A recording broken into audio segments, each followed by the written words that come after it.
All right. I think that we are pretty much almost settled. So good afternoon once again. I think I can say good afternoon at this point. My name is Ovia Rubagumya. It is my pleasure and honor to be your mistress of ceremony today. I loved the way Julie introduced herself. Julie, I'm a big fan of you. I don't know if you're in the room.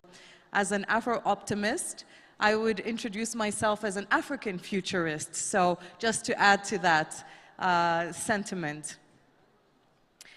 We are today at this session we will begin by talking about probably the most pressing thing on many people's minds, the global reset.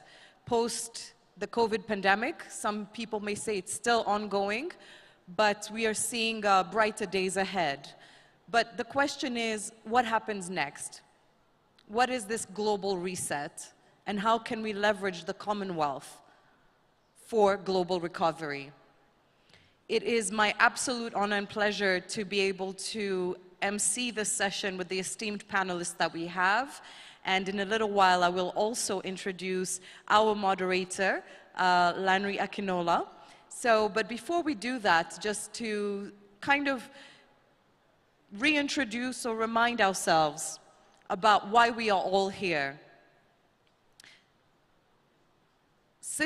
In the quarter century since the establishment of the Commonwealth Business Forum, it has been a quarter century, believe it or not, it has remained one of the sought-after events, international events in the world. The last time that the Commonwealth Business Forum occurred on African soil was in 2007, and this is the first time since 2013 that CBF has occurred outside of Europe. I think it is absolutely fitting, and I'm not being biased, that Rwanda, a country that punches above its weight and is an avid advocate of global partnerships, has the pleasure to host you and to host the first Commonwealth Business Forum in Africa in the last 15 years. So give all of yourselves a warm round of applause, and of course to our organizing partners on the ground. Now, we're speaking about global reset, and our CHOGM theme is connecting, innovating, and transforming. There is a reason why the Commonwealth has remained the Commonwealth. And one of these is really the ties that bind, whether they're cultural, administrative, or language. It's a pleasure to be able to connect with someone from Barbados, or to share a laugh with someone from Bangladesh.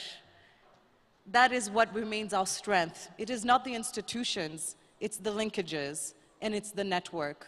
And I would go ahead to even posit that the network is intersectional.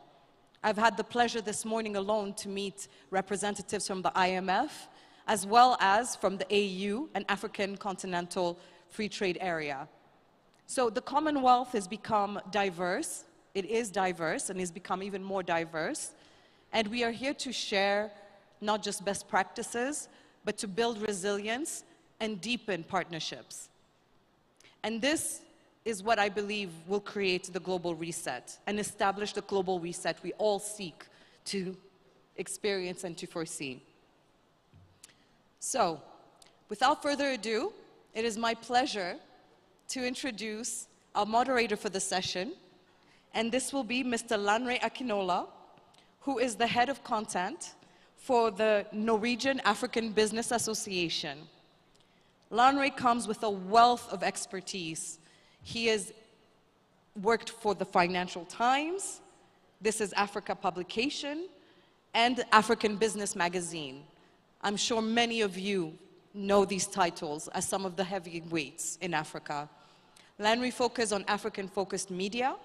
And Lanre, I have to say, just from one communications professional or media professional to another, that is really refreshing and very happy to hear, because that is an industry that is only set to grow as well.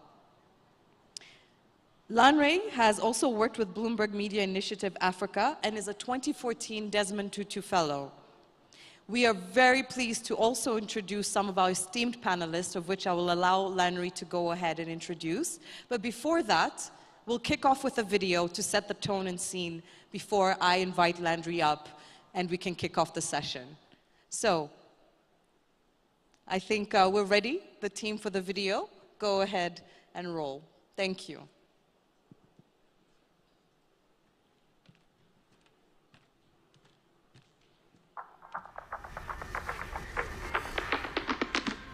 The economic shock of COVID-19 pushed the global economy into a sharp downturn and exposed systemic fragilities.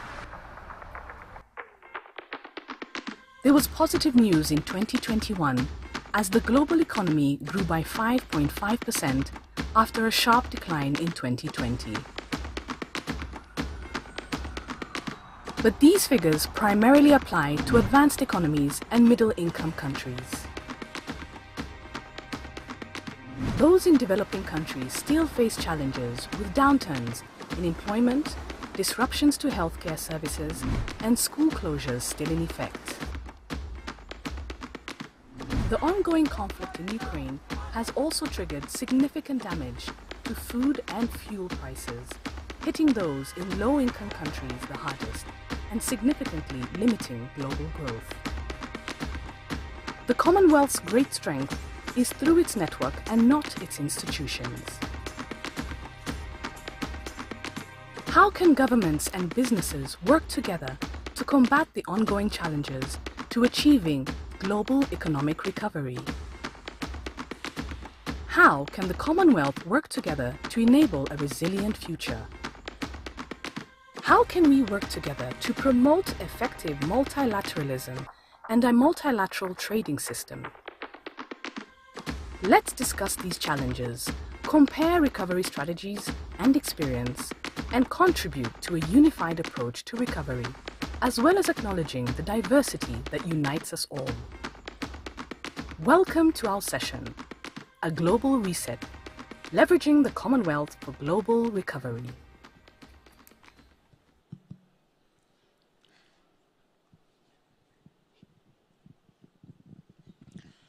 Lanry, would love to have you. Hi, Lanry.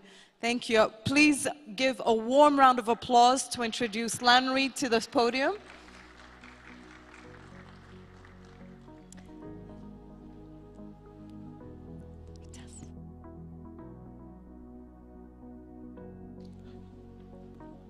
I will share my mic, Lanry.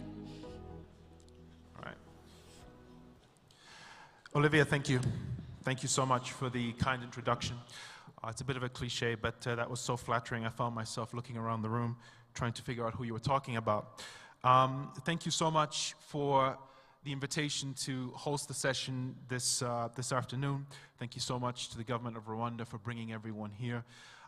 Critical discussion, fundamentally important topic that goes without saying. Everyone in this room understands that there was the world before 2020, and there's the world in which we find ourselves now. What's clear is that what comes next cannot be what was. But what's far from clear is exactly what comes next looks like. Now, we've been given 30 minutes to answer those questions. 60 minutes to answer those questions. And sort of nice, easy task that's been thrown at us. We're going to do our best to try and address the key question of how. What does it look like? How do we go about it? How do we leverage the Commonwealth? Joining me to have this conversation is a heavy-hitting panel of cross-sector professionals, people who are household names to many of you. And at this point, I would like to briefly invite them up onto the stage, starting with Dr. Donald Kaberuka, who joins us today in his capacity as Chairman and Managing Director of the Southbridge Group here in Rwanda. Dr. Kaberuka.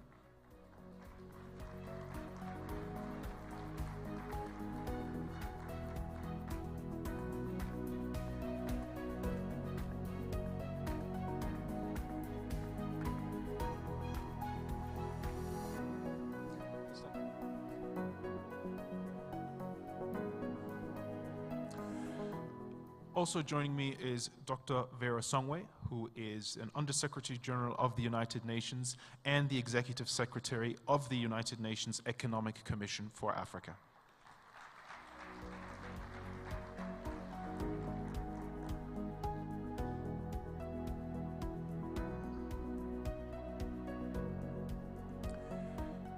We have Dr. Nadia Binti Amin, who is the chair of the Women's Entrepreneurship for Development Association.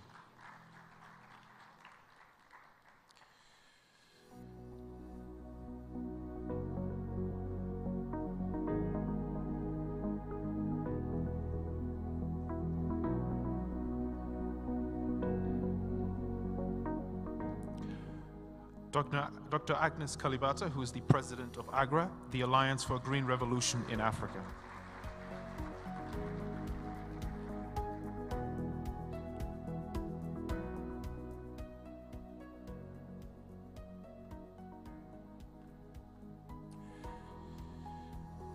And last but by no means last, we have Jim Ovia, who is the founder and chairman of Zenith Bank.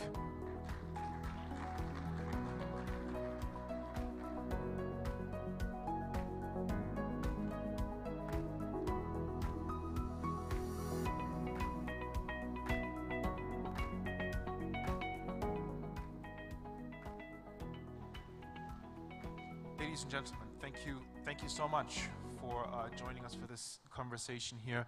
We have 4 PhDs on stage, so this should be a breeze. We should have no problems answering the question of what the global reset looks like.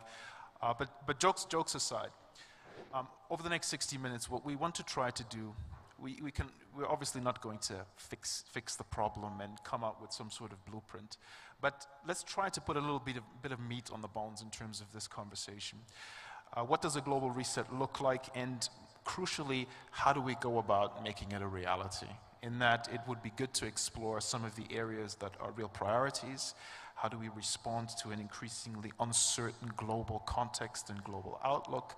But most importantly, how do we as a Commonwealth come together and leverage the Commonwealth to really lend meaning to this phrase of a global reset?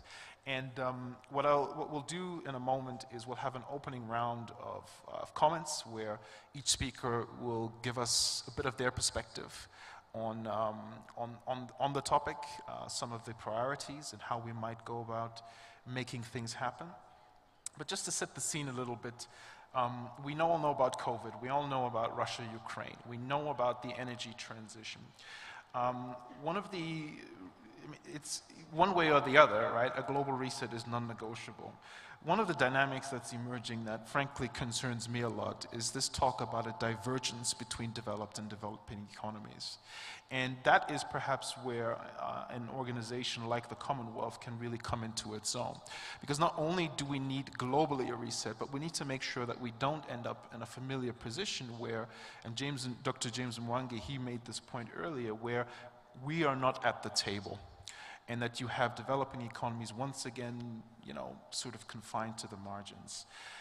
Anyway, something to get into. But to start the discussion, Dr. Kaberuka, you've had an opportunity to listen in this morning. A lot of talk about what's needed, visions for the future, the shared values of the Commonwealth, the strengths that, the relative strength of this group of nations, and at the same time, the need for this global reset.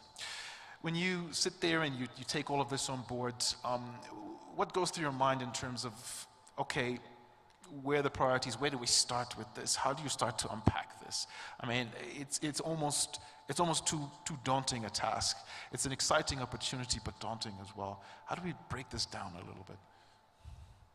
Thank you. Thank you very much. I want to begin by thanking the organizers and the government for inviting us.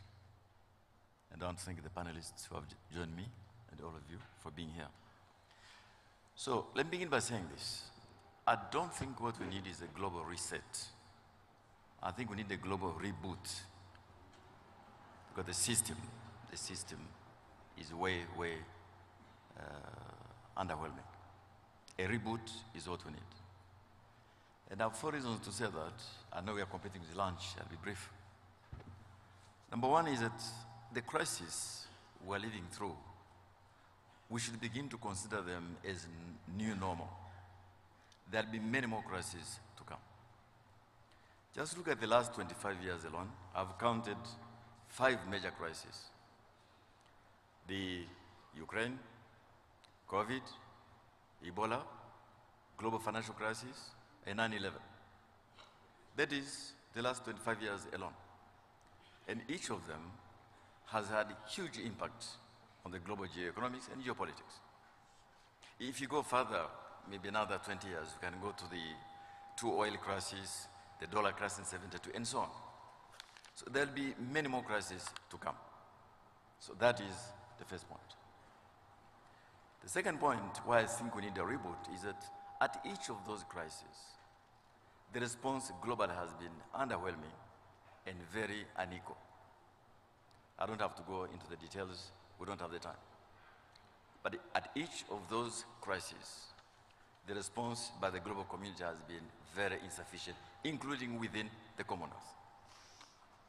Let me just pick the case of vaccines. I'm sure that I've been spoken about this morning. We had this pandemic, we had vaccines to share, the scheme was in place, but some wealthier members of the Commonwealth, did they share enough of the vaccines? Did they have more vaccines than needed? Did some countries in the Commonwealth impose export bans? All those things, we know them. So for the reason to do with the fact that crises now are becoming a new normal, they have always been, and that at each time the response has been unequal, as between what you call the global north and the global south. I'm not blaming the global north, I'm only saying what happened.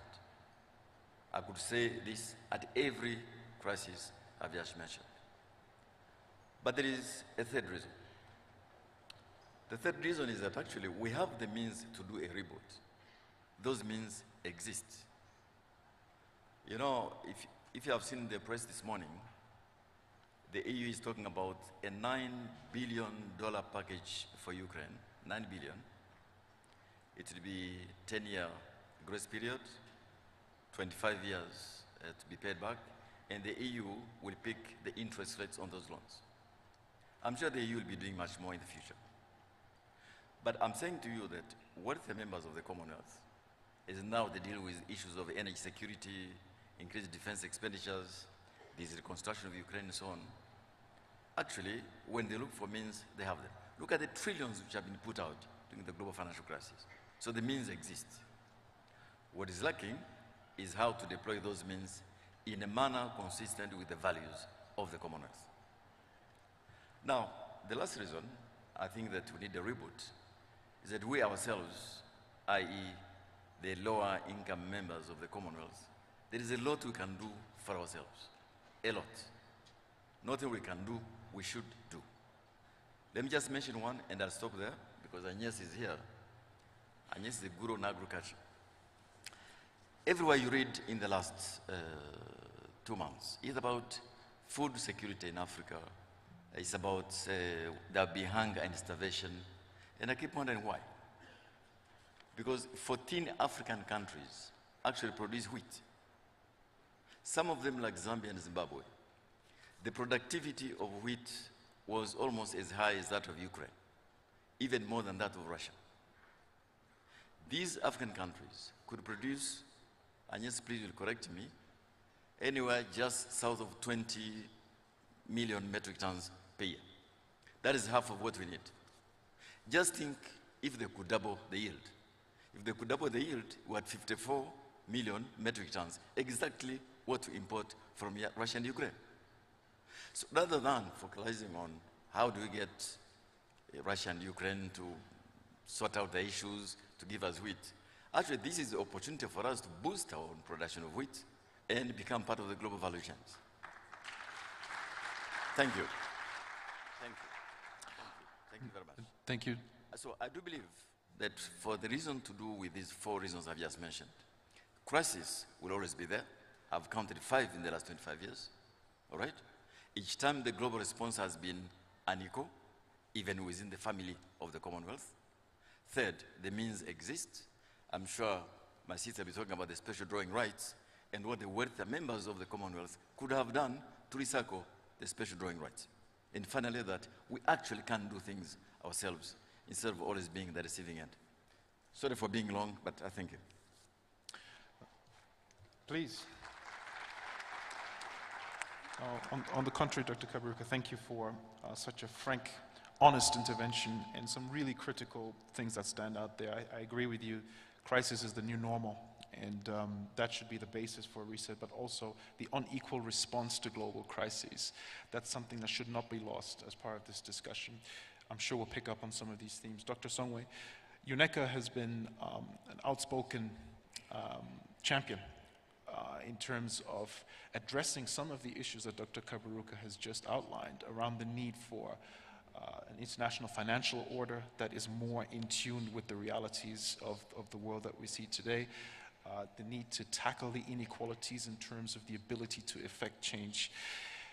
Do you see this talk of a global reset as an opportunity to get that right and to move the needle in that respect? And could you perhaps give us your perspective on the how and what needs to happen so that the Commonwealth, Africa, developing countries aren't, to use the phrase, left behind? Thank you for that question. Let me start by thanking the organizers for inviting the Economic Commission, the UN, here today. CLEAR is not here, but for all the work that CLEAR has been doing to put this together and opening up post-COVID, it's a pleasure to see everybody. I just wanted to maybe put the context in four big pillars. I think the first thing is the today, the now. And the today and the now is, yes, there is a pocketbook issue. And there is a pocketbook issue in the West and in the South. There is inflation in the United States as we have never seen before. And there is inflation in the global developing community as we have never seen before, in the Commonwealth as we have never seen before. So we are aligned in the disease. We are not aligned in how we got there. How we got there is that the West gave itself trillions of resources to solve a problem that they had, and in some sense we are paying for that with inflation on our side. And this inflation happened before February 24th when we had the war in Ukraine, so it was already happening. The war in Ukraine has just further, I think, opened up the wound of the inequalities and the inequality in the response, which is the first problem. We had a 20 trillion response in the global West, which includes some of the Commonwealth countries, and a 500 million response in the global South. That was the big dynamic divergence, as I call it. And yes, we need to reconverge. Whether it is a resetting of that conversation, we must do that in the financial space. So that's the first thing. The first way to do that in the financial space is with the special drawing rights, yes. Special drawing rights are the only resource we have today that is kind of the global community got together when the Bretton Woods systems were set up and said, if there is a global crisis where we need global liquidity, we can collectively decide to print resources and distribute. It's a fantastic idea, an idea that we must keep. The problem is that the structure around which we print and redistribute those resources have been uneven. So we printed $650 billion. Africa got 33.6.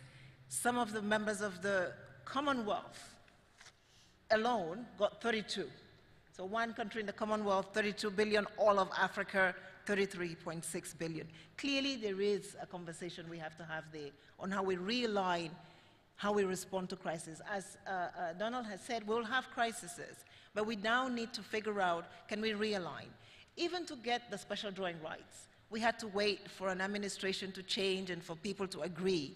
I think we're in a world today where we can more or less say, if we have a crisis that is systemic, if it's hitting 400 million people that are going to bed hungry, then we need an automatic response. So we don't have to wait, we can trigger. In the financial sector, we have triggers. I think in this kind of global environment, we must set new triggers on how we release additional resources. Secondly, we all talk about Ukraine. Ukraine is the 5th largest exporter of wheat. Ukraine feeds 400 million people. Clearly, on our continent, we can feed 400 million people. We can produce wheat on our continent.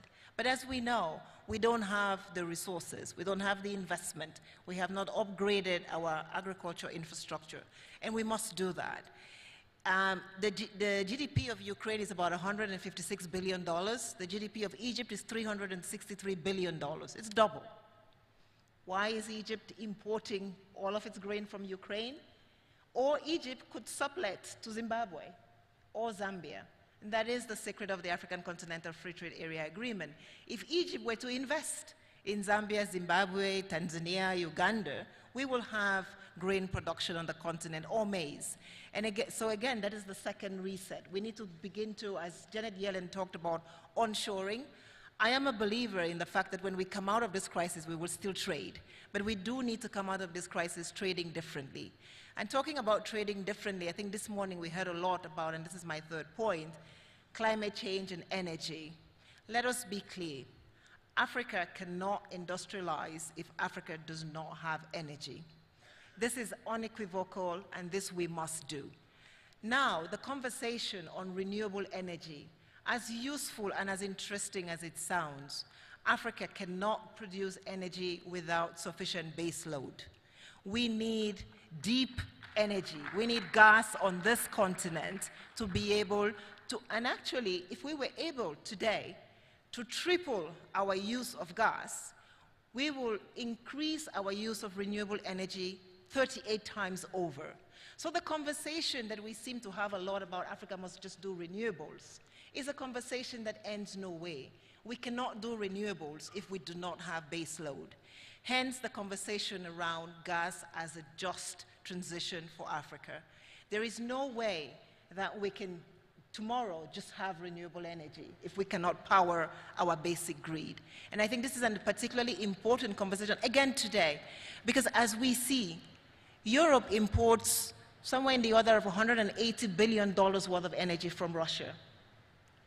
If we start asking ourselves, if Europe were to diversify its gas investment, maybe only 7 billion, maybe only 10 billion of gas investment into Nigeria, into Egypt, into Cameroon, into Algeria, we will have that investment that is needed to get Africa to where it needs to get to.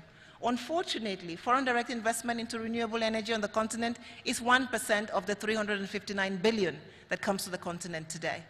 So if we were to talk about renewable energy and if we were to talk about repowering ourselves, again, as Africans, we must make the case for gas as a transition energy, but more importantly, how we use and sell gas and trade gas with each other. And finally, as a Commonwealth collective of nations, $13 trillion GDP. What can we do with $13 trillion? Must be the question, right? We have to continue trading. We've seen that we trade 27% more with each other. We have seen that there is more investment in the Commonwealth. But where is that investment going? How much inequality is that investment creating? And can we ensure that when we have crises, the Commonwealth can actually come together in a digital space that works more effectively for each other? And digitization is really what is going to be the final push, where we have the investment, where we have the knowledge, but we must protect the knowledge not only that is created in the developed Commonwealth, but in the developing Commonwealth. And that is the last segment of that. That is the youth and protecting their innovation, protecting their capacity to be able to transform this continent and the Commonwealth generally as we go back into trade, because again, we are going to finish with trade. We must trade with each other to come out of this crisis. We must trade better on energy. We must trade better on agriculture. We must certainly exchange better in the financial and global structure that we have today to be able to get to where we need to get to. Thank you.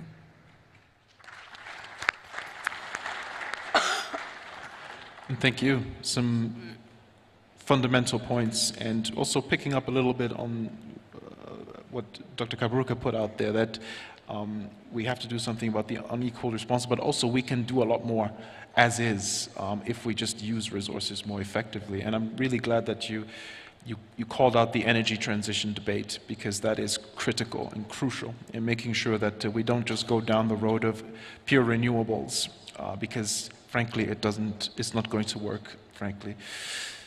Dr. Amin, there's no global reset without inclusive, equal economies. There are no inclusive, equal economies if we don't, without women. All the evidence says that COVID-19 has hit women harder and actually set them back. When we talk about a global reset, how do we make sure that we don't fall back into familiar old patterns that perpetuate inequalities? Okay, thank you, Mr. Chair, and thank you for Government of Rwanda and Business Forum for giving me the opportunity to be here. I think that's the ice breaking, you know. We are taking the leverage being sitting here, and I'm representing our business forum from our country.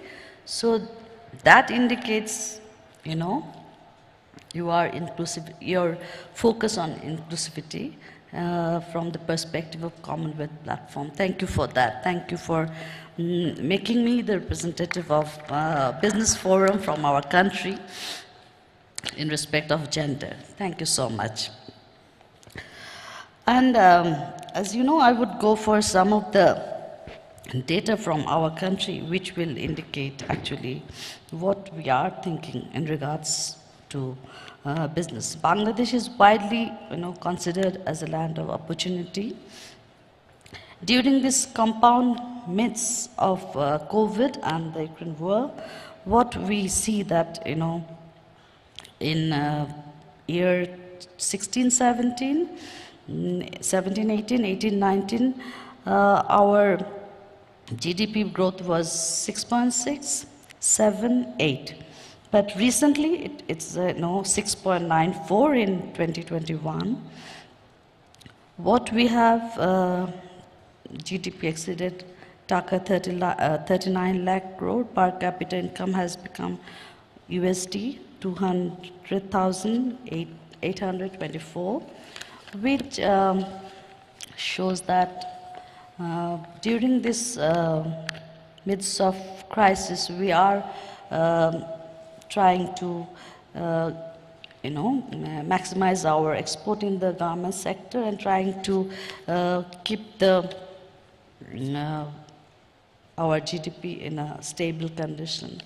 And we really thank our government for keeping timely decisions and measures for business.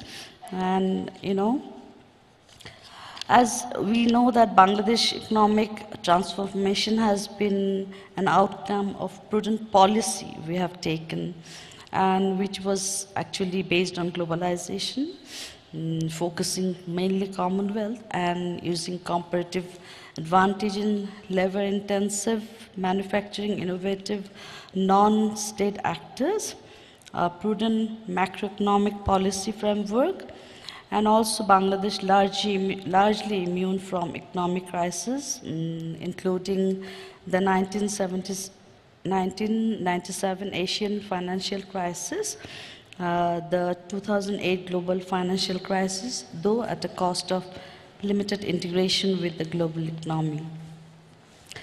Supported by a regulatory environment that provides labor market flexibility, Bangladesh has established itself as the world's third largest exporter of ready-made garments.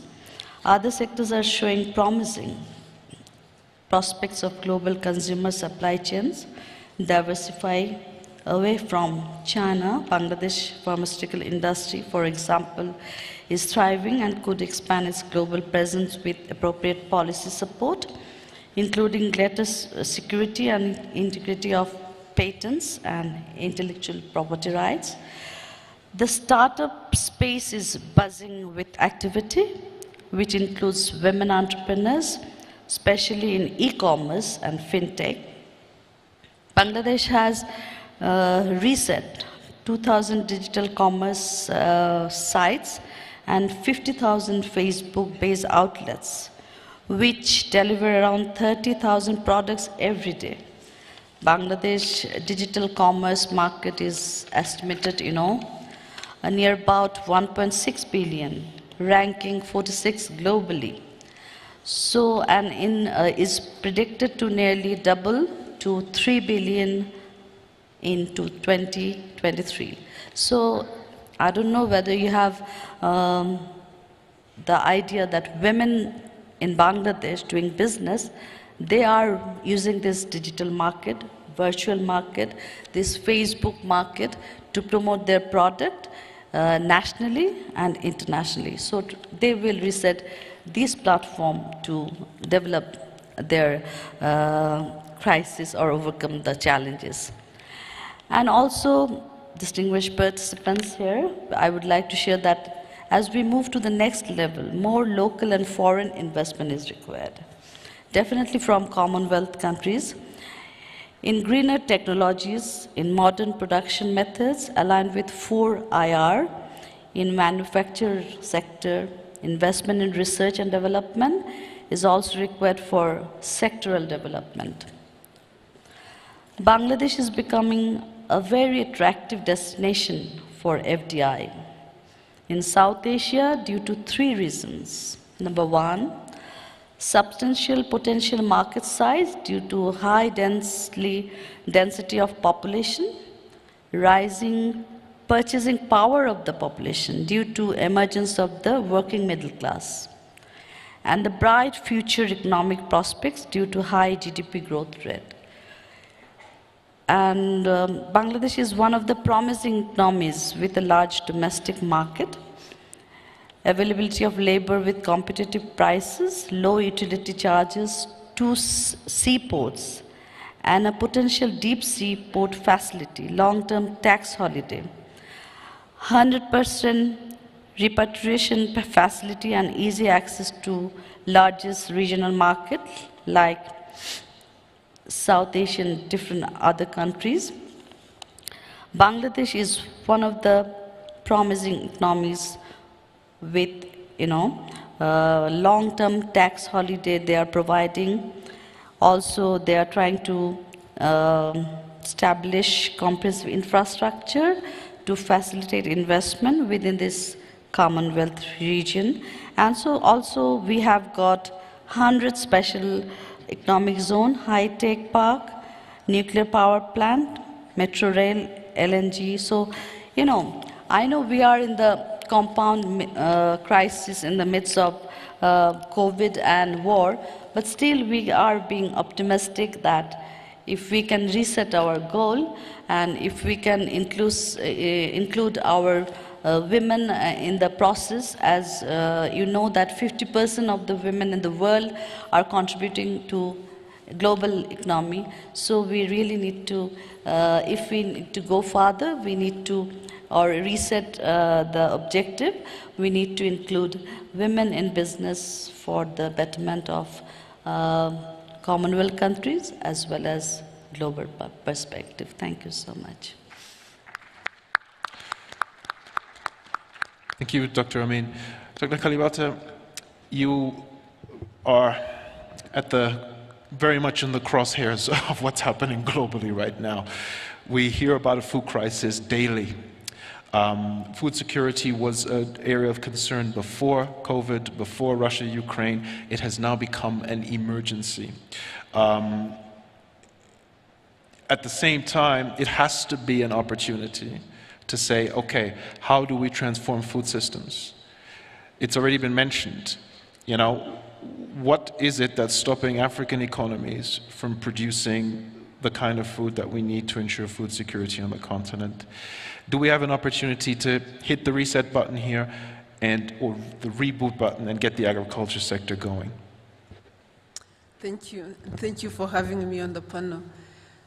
Let me just say that the fact that as we sit here, nearly every person mentions food and food security. For me, the reset is on from a food security perspective and a food perspective. We've been talking about food for the longest time and the place and role of food and the agricultural sector on this continent for the longest time, for example. But I just feel like we've been missing the point.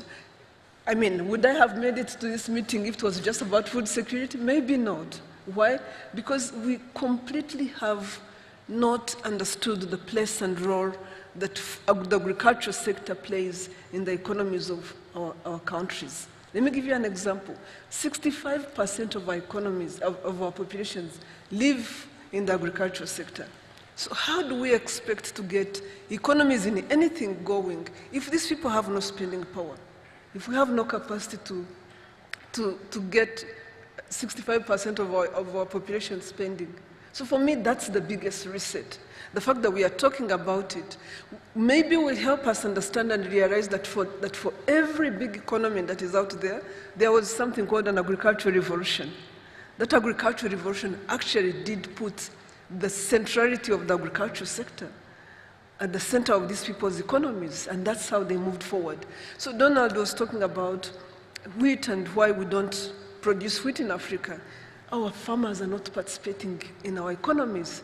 If you look at our roads, infrastructure, for the longest time, most of our roads were going to copper mines, to gold mines, to wherever, not to communities where farmers are working and farming.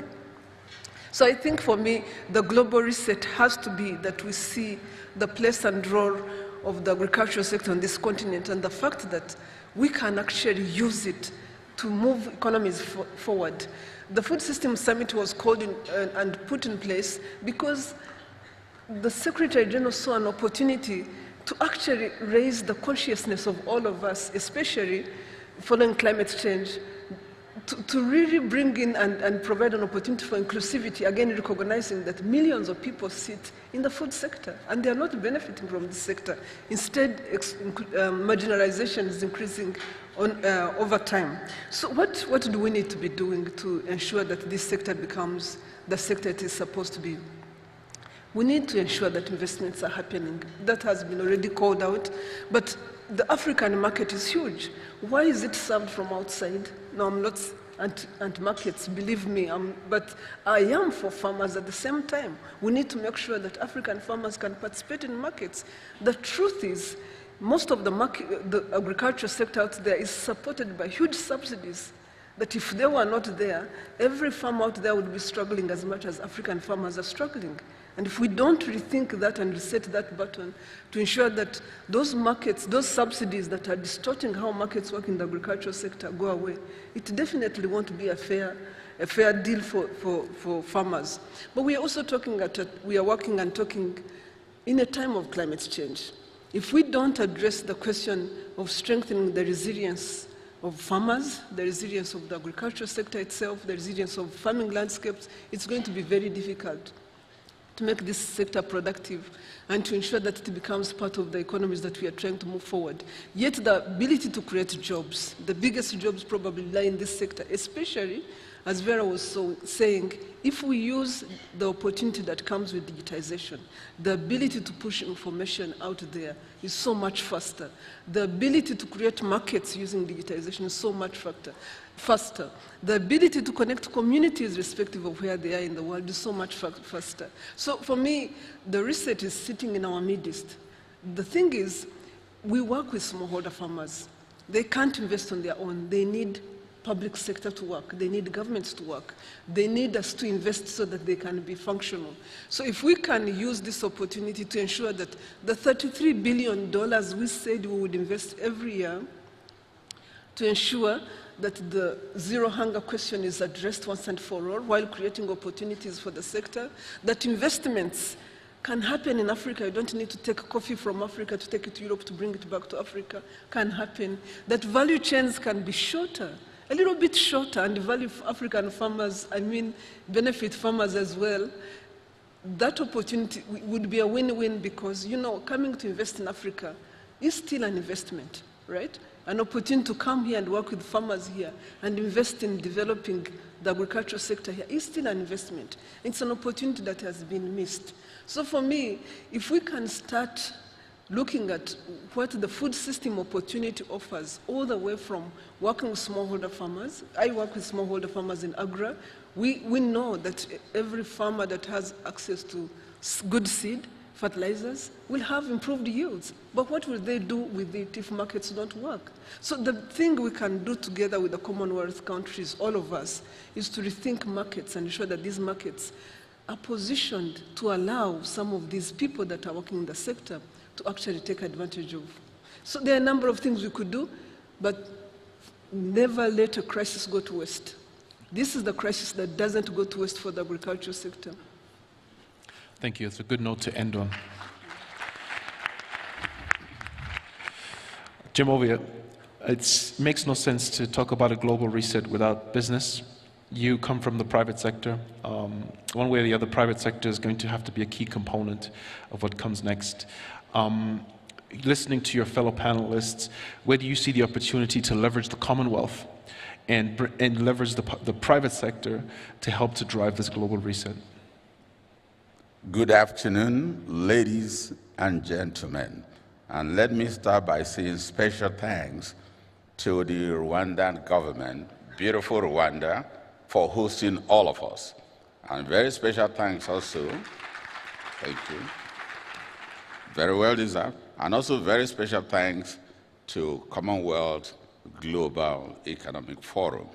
I feel very pleased to be invited here today. First of all, I like Kaberuka's initial remark when he said we shouldn't be talking about just reset, it should be a reboot, and I wholeheartedly agree with him. In fact, let's look at several years ago, very young boys that set up, if you will, small technology companies. Microsoft, Bill Gates was just 21 when he set up Microsoft, and he became a billionaire at the age of 21, a millionaire, please. And therefore, now, what's the size of Microsoft today? Microsoft is almost 2 trillion in market capitalization.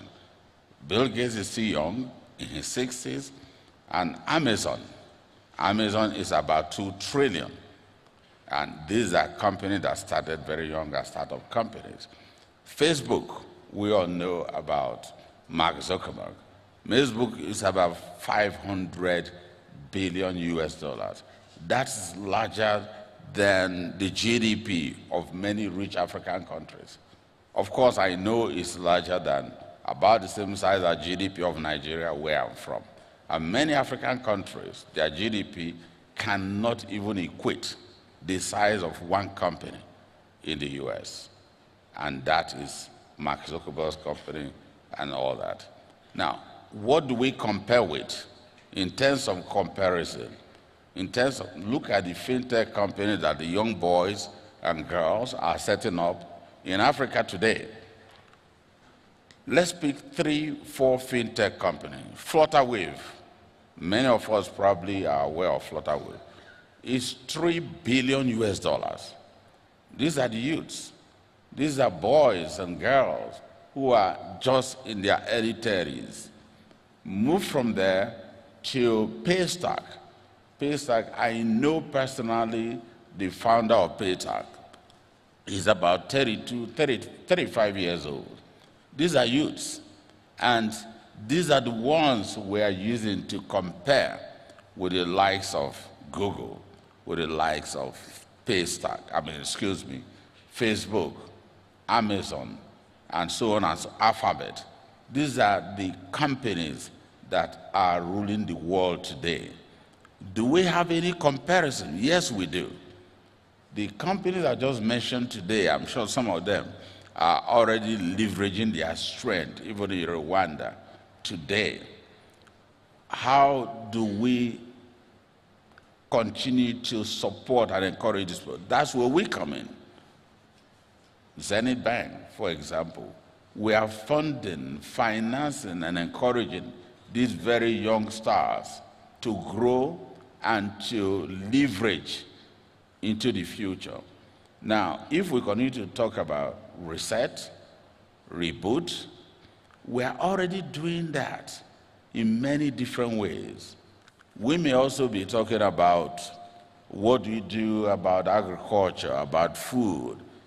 Africa, or many Commonwealth nations, particularly Africa as a continent, all we have mostly is raw materials. We have very fertile land in many African countries. And in fact, many European countries don't have as much fertile land as in Africa. They really don't. They really don't.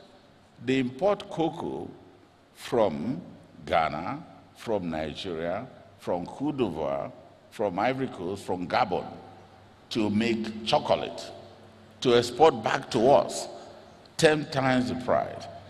And I love the comments of the president of Ghana.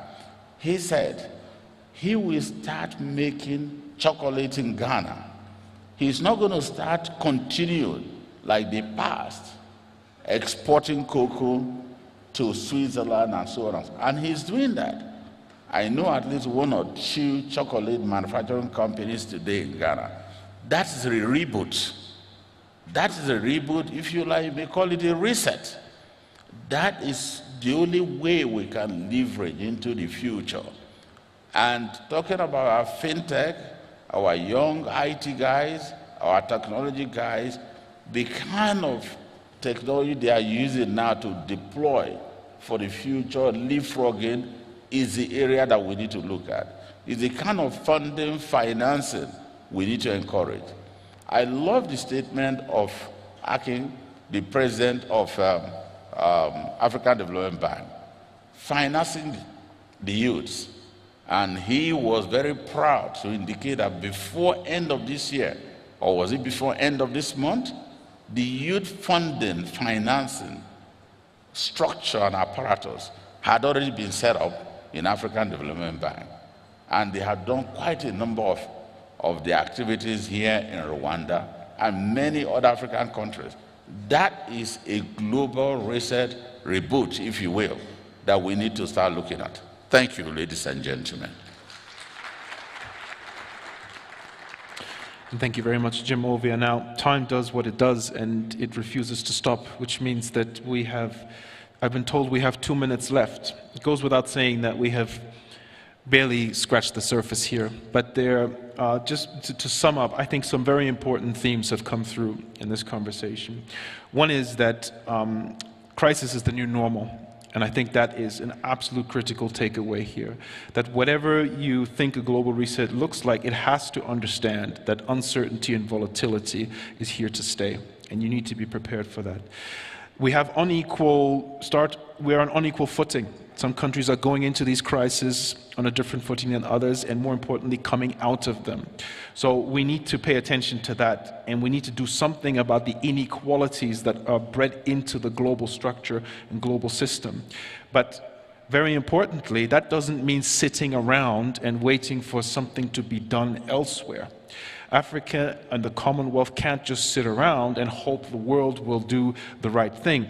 So critical will also be more effective cooperation and collaboration, and doing more with what there already is. The point was made, we have a combined GDP of $13 trillion. Put to effective use, imagine what can be done with that. So yes, of course, there has to be global action, but there's no need to sit around and wait for it. And then, of course, don't let a good crisis go to waste. This is the best crisis has ever been to really make a change. If you need any more crises, then, God help you, because this is the crisis to end all crises until the next one, of course, which is coming for sure. And very finally, and this is something that President Kagame said this morning, and I think he's absolutely correct, and I doubt anyone will disagree. It's, we know what to do, we must do it. And that's it. We must do it. Let's just get on with it. And on that note, please join me in thanking the panel for the discussion. The conversation has only just begun. I hope we set the scene for you a little bit. There's going to be a lot more going on over the next 3 days, and I hope you have a highly productive day and forum. Thank you.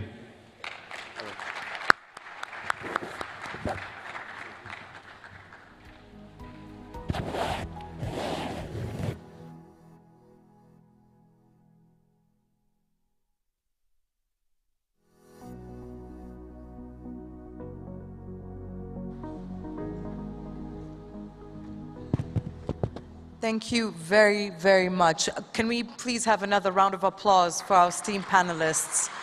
I think the message was very powerful. We are not looking at a global reset, we're looking at a global reboot, or how to actually actualize what we are envisioning for the future, not just of the Commonwealth, but for the whole world.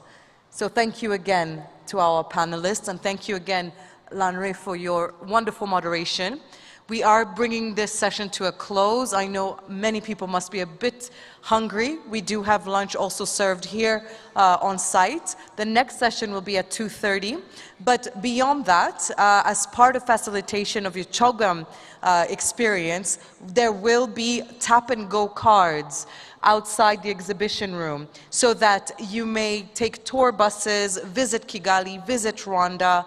After the sessions today, we highly encourage you to take a tour, have a sundowner, and watch the sunset over the hills. But thank you again for bearing with us. Please, bon appétit, and we will see you here at 2:30 for our global trade talk. Thanks again.